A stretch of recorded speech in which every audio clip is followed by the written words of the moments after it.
आज का पुरुषार्थ। हम ब्रह्मावत्स भगवान के बच्चे, महान लक्ष्य की ओर चलने वाले। दुनिया वालों जैसा जीवन हमारा नहीं है। सबका जीवन बदल गया है। अपवित्र से पवित्र, अंधकार से प्रकाश में आ गए हैं। कर्म भी श्रेष्ठ होते जाते हैं। सभी व्यसन छूट गए हैं। बहुत बड़ा त्याग सभी ब्रह्मावत्सों ने कर दिया है। देखें, अपने को कर दिया है। भले ही किसी को अपने त्याग की महसूसता न रहे, क्यों नहीं रहती? क्योंकि उस त्याग के बाद जीवन में सुख बहुत मिल जाता है, तो वो सुख ही याद रहता है। तो उन चीज़ों को क्यों याद करें?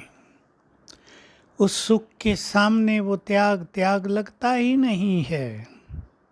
अब बाबा चाहते हैं, शिव बाबा चाहते हैं, मेरे बच्चे सभी मेरे समान बन जाएं, तो देवकुल की सभी आत्माएं, सतयुग त्रेता युग की सारी प्रजा बाबा से मिलन करने आ जाए, आकर्षण हो जाए। इसके लिए हमारे जीवन में सब कुछ अलौकिक होना चाहिए। लौकिक दुनिया में हम रहते हैं। पहले ध्यान दें, क्या हमारी दृष्टि वैसी ही है जैसी लौकिक दुनिया वालों की होती है, या दृष्टि में अलौकिकता आ गई है? वे देह को देखते हैं, देह का सोचते हैं, देह की ओर आकर्षित होते हैं, विषय विकारों में रहते हैं। हम देह में स्थित चेतन मणि आत्मा को देखते हैं।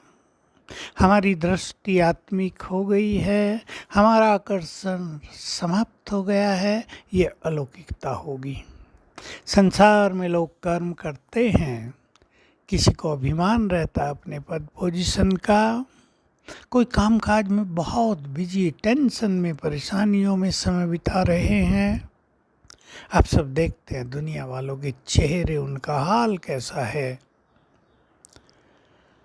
हम संसार में रहते भी संसार के प्रभाव से मुक्त रहते हों, ईश्वरीय नशे में रहते हों, स्वमानधारी हों, हमारा चेहरा अलौकिक दिखाई दे, रूहानियत की छाप छोड़ने वाला हो, लौकिक किसी भी बात का प्रभाव हम पे ना हो। कर्म तो हमें भी करना है, लेकिन कर्म करते हम प्रसन्न रहें, हमारे चेहरों पर अलौकिक तेज रहे।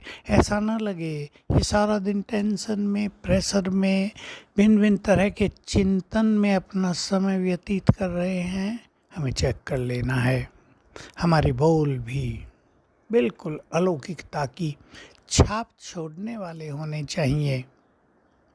चेक कर लें, जैसे हम पहले बोलते थे, क्या वैसे ही अब भी बोलते हैं? या हमारे बोल में रूहानियत है, स्वमान है, एक गुड फीलिंग दूसरों के लिए है? हमारी भावनाओं को भी हम चेक कर लें।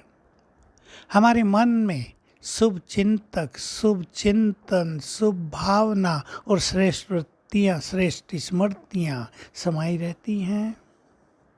बहुत सुंदर चीज़ है कि हमारा चित्त दूसरों के लिए शुभ भावनाओं से भर जाए, हमारा चिंतन भी शुभ चिंतन हो जाए, यानी अच्छा चिंतन हम करने लगें, बहुत अच्छा सारा दिन सोचते हों, किसी के लिए हमारे मन में वैर भाव की कोई फीलिंग ना हो, सब आत्मा नजर आए, आत्मिक भाव, अपनेपन का भाव हमारे चित्त में समा गया हो, हम आत्मिक स्वरूप में स्थित होने का अभ्यास करते हों। ये हमारी पहली श्रेष्ठ स्मृति है।